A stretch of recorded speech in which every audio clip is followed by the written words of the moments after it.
अब अगर आपको कोई चाचा, ताऊ, भाई या फिर दादा, दादी कोई भी कहता है कि आपको आपका हिस्सा नहीं देगा या प्रॉपर्टी आपको नहीं देंगे, जमीन आपको नहीं देंगे, जायदाद नहीं देंगे, तो बोल देना कि सिविल कोर्ट से लेके, तहसील से लेके, हाई कोर्ट से लेके सुप्रीम कोर्ट तक दौड़ाऊंगा, चप्पल टूट जाएगी, फालतू में रिलाई हो जाएगी। इन सारी चीजों को, इन नए नियमों को बता देना, आराम से आपको प्रॉपर्टी में आपका हिस्सा मिल जाएगा। कहीं भी आपका हिस्सा नहीं जाने वाला है। कौन कह रहा है कि आपको आपका हिस्सा नहीं देंगे? एक बार इनको बता देना, ये वीडियो दिखा देना, ये रूल्स समझा देना जो अभी नए नए इंप्लीमेंट हुए हैं, फिर आपको हंसकर प्रॉपर्टी देंगे और बोलेंगे भाई ले ले यार अपना, छोड़ ये सब क्या कर रहा है। नमस्कार दोस्तों, जय हिंद। हमारे घर परिवार में झगड़े की मेन जो जड़ होती है वो होती है प्रॉपर्टी।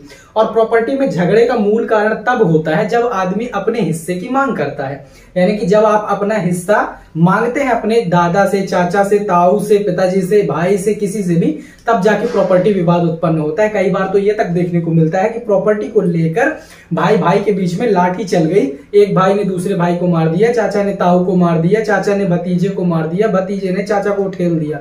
तो ये सब चीजें प्रॉपर्टी को लेकर होती हैं। और प्रॉपर्टी में अगर आपका हिस्सा हड़पा जा रहा है किसी के द्वारा और आप कुछ नहीं कर रहे हैं, तो सुप्रीम कोर्ट के द्वारा अब ऐसे 7 अधिकार आपको दिए गए हैं, नए ये नियम आपको दिए गए हैं, जिनका यूज करके आप आसानी से अपना हिस्सा या अपनी प्रॉपर्टी में अपना हक ले सकते हैं। अगर आपके पिताजी भी कहते हैं कि मैं एक बेटे को प्रॉपर्टी दूंगा, तो आप सीधे बोल सकते हैं कि पापा ऐसा नहीं होगा, ये हिस्सा मुझे भी मिलेगा। और आप ये रूल्स उन्हें बता सकते हैं। चाचा नहीं दे रहा, उसको बता सकते हैं, ताऊ नहीं दे रहा, उसके खिलाफ एक्शन ले सकते हैं। आसानी से अब आपको आपकी प्रॉपर्टी में हिस्सा मिल जाएगा। तो इस वीडियो में आपको बहुत ही इंपॉर्टेंट इंफॉर्मेशन जानने को मिलेगी, जिसके लिए आपको एडवोकेट हायर करना पड़ता है, पैसा देना पड़ता है, वो फ्री में आप इस वीडियो में जानेंगे। अपने अधिकारों को आप सुरक्षित रख पाएंगे। तो एक एक करके सारी चीजों को देखते हैं। वीडियो पे लास्ट तक बने रहें। चैनल पे नया है तो सब्सक्राइब जरूर कर लीजिए। सबसे पहला अधिकार है immediate equal right by birth. देखिए, अगर प्रॉपर्टी की हम बात करें तो प्रॉपर्टी 2 प्रकार की होती है। पहली प्रॉपर्टी होती है एंसेस्ट्रल प्रॉपर्टी और दूसरी प्रॉपर्टी होती है सेल्फ एक्वायर्ड प्रॉपर्टी।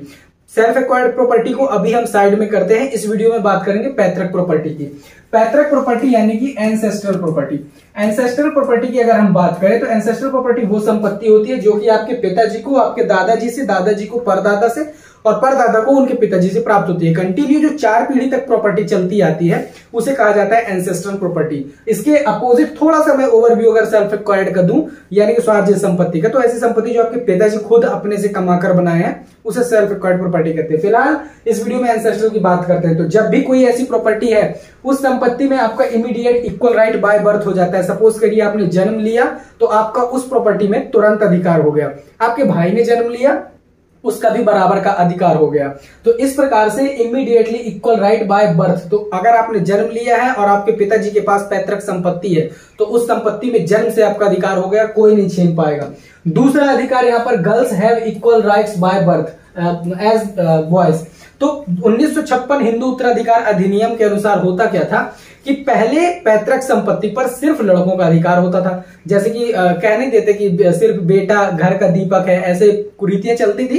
उसी हिसाब से पैतृक संपत्ति में सिर्फ लड़के का अधिकार होता था, लड़कियों को अधिकार नहीं होता था। लेकिन 2005 में इसमें अमेंडमेंट किया गया और सुधार करके इसमें यह भी किया गया कि अब जितना अधिकार लड़कों का होगा पैतृक संपत्ति में जन्म से, उतना ही अधिकार लड़कियों का होगा। यानी कि अगर एक प्रॉपर्टी पैतृक संपत्ति है, इसमें अगर एक बेटा और एक बेटी ए है, यानी कि एक सन है और एक डॉटर है, तो दोनों का बराबर बराबर अधिकार होगा इस पैतृक प्रॉपर्टी में। ना तो लड़के का ज्यादा ना लड़की का ज्यादा, दोनों का बराबर अधिकार। दूसरा अधिकार। तीसरा, यहाँ पर married women also have equal right as boys. कई बार ये होता है कि लोग ये सोचते हैं कि लड़की की हमने शादी कर दी, लड़की शादीशुदा होकर अपने घर चली गई, तो आप ये मत समझिए कि अगर वो शादीशुदा होकर अपने घर चली गई तो पैतृक संपत्ति में उसका अधिकार खत्म हो गया। इवन अगर कोई यहाँ पर मैरिड वुमेन इस वीडियो को देख रही है तो ध्यान दे कि अगर किसी कारणवश उसकी डेथ भी हो जाती है, लेकिन अगर उसकी संतान है तो उसकी संतान भी हिस्सा ले सकती है, अपनी माँ का हिस्सा बराबर ले सकती है। तो मैरिड वुमेन्स का बॉयज के बराबर अधिकार होता है, जन्म से अधिकार होता है, चाहे शादी हो और ना हो। ये तब तक अधिकार रहता है जब तक कि उस प्रॉपर्टी का रिलीज डीड ना कर दिया जाए, यानी कि जब तक उस प्रॉपर्टी का परित्यजन ना कर दिया जाए या हक त्याग ना कर दिया जाए, तब तक उस प्रॉपर्टी पर उस महिला का अधिकार रहता है। अगर उस महिला की मृत्यु भी हो जाती है और उसका कोई लड़का या लड़की है तो वो बराबर का हकदार है उस प्रॉपर्टी में हिस्सा लेने के लिए।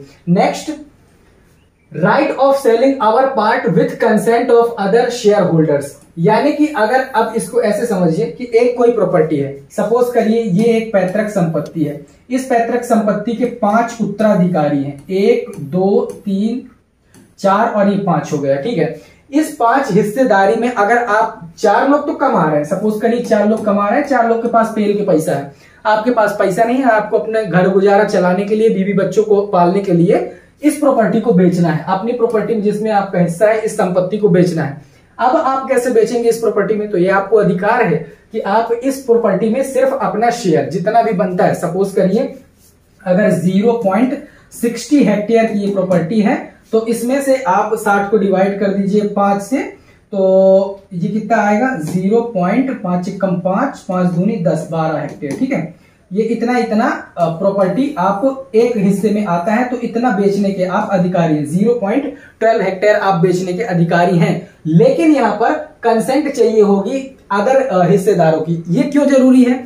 ये इसलिए भी जरूरी है, सपोज करिए A B C D E और ये हिस्सेदार है, तो एक प्रॉपर्टी में 5 का तो हिस्सा है, लेकिन अभी ये कंफर्म नहीं है कि A का ये है, B का ये है, C का ये है, D का ये है और E का ये है। ये भी हो सकता है कि E का ये वाला हिस्सा हो, या D यहां पर लेना चाहता हो, या B यहां पर लेना चाहता हो, C यहां पर लेना चाहता हो, A यहां पर लेना चाहता हो।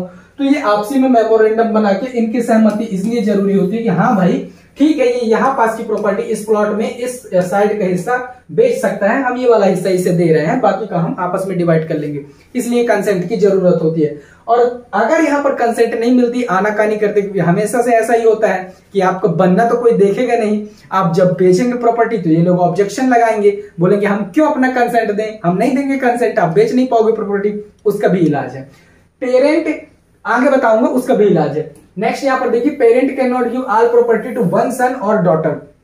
अगर कोई पैतृक प्रॉपर्टी है और आपके पिताजी पर अब बात आती है, माताजी पर बात आती है, पिताजी अगर ये कह रहे हैं कि भाई मेरे 3 संतान हैं, A B और C, पिताजी का खास लगाव है A से, पिताजी कह रहे हैं कि मैं B को संपत्ति नहीं दूंगा, सिर्फ A और C को प्रॉपर्टी दूंगा।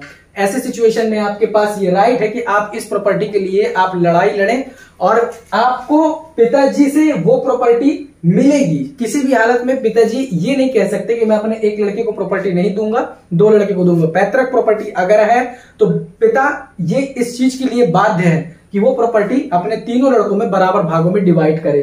Parent can give all property, can not give all property to one son और डॉटर। किसी एक लड़के या लड़की को नहीं दे सकते हैं, बल्कि बराबर जितना भी हिस्सा होगा सबका इक्वली, कद्दू कटेगा तो बराबर बराबर बटेगा।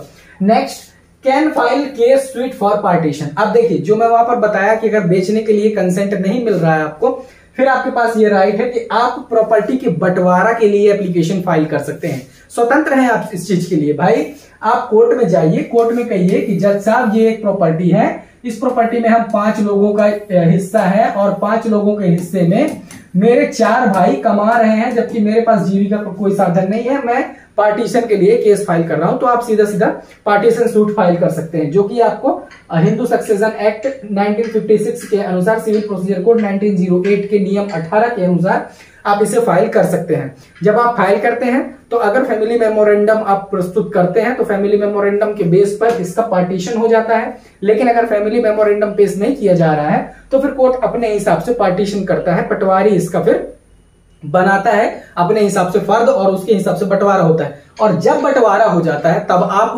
स्वतंत्र हैं, फिर तो आपको कंसेंट की भी जरूरत नहीं है, फिर तो आप अपना पार्ट, अपना शेयर बेच ही सकते हैं। तो ये नेक्स्ट हो गया। इसके बाद लास्ट है, have right to release on share in favour of any other shareholder. अब कई बार ये सिचुएशन कब आती है, जब बहनें, जैसे कि एक पैतृक प्रॉपर्टी हो गई, एक पैतृक प्रॉपर्टी में 4 लोगों का हिस्सेदारी है, समझिए, ठीक है, ऐसे आप समझो। ये एक बहन हो गई, सिस्टर हो गई एक, और एक ब्रदर हो गया, दूसरा ब्रदर, तीसरा ब्रदर। अब ये बहन चाह रही है कि मैं ये जो हिस्सा है प्रॉपर्टी का, ठीक है, ये हिस्सा मैं इस भाई के पक्ष में दे दूं। तो यहां पर ये इस चीज के लिए स्वतंत्र है कि अपना जो हिस्सा है अपनी इस प्रॉपर्टी, पैतृक प्रॉपर्टी में जो इसका शेयर है, वो अपने शेयर का रिलिंक्विशमेंट डीड या रिलीज डीड अपने भाई दूसरे नंबर के पक्ष में, पहले नंबर के पक्ष में, तीसरे नंबर के पक्ष में, जिसे भी वो देना चाह रही है, देने के लिए पूरी तरह से स्वतंत्र है। ठीक है सर। तो एक आदमी या एक हिस्सेदार पैतृक प्रॉपर्टी में अपने हिस्से का त्यजन दूसरे के पक्ष में करने के लिए स्वतंत्र है, उसका ये राइट है। आई होप आपको ये सारे के सारे पॉइंट समझ में आ गए होंगे। जितने भी पॉइंट हुए यहाँ पर मैंने A to Z बताए। अगर आपको ये साथ के साथ अधिकार पता है तो कोई भी आपका पैतृक संपत्ति में हिस्सा नहीं मार सकता है। वीडियो आपको अच्छा लगा होगा तो वीडियो लाइक कर देना, दोस्तों के साथ शेयर कर देना, चैनल पे नया सब्सक्राइब कर देना। आपके मन में कोई डाउट हो तो कमेंट में जरूर पूछना। मिलेंगे नेक्स्ट वीडियो में, तब तक के लिए जय हिंद।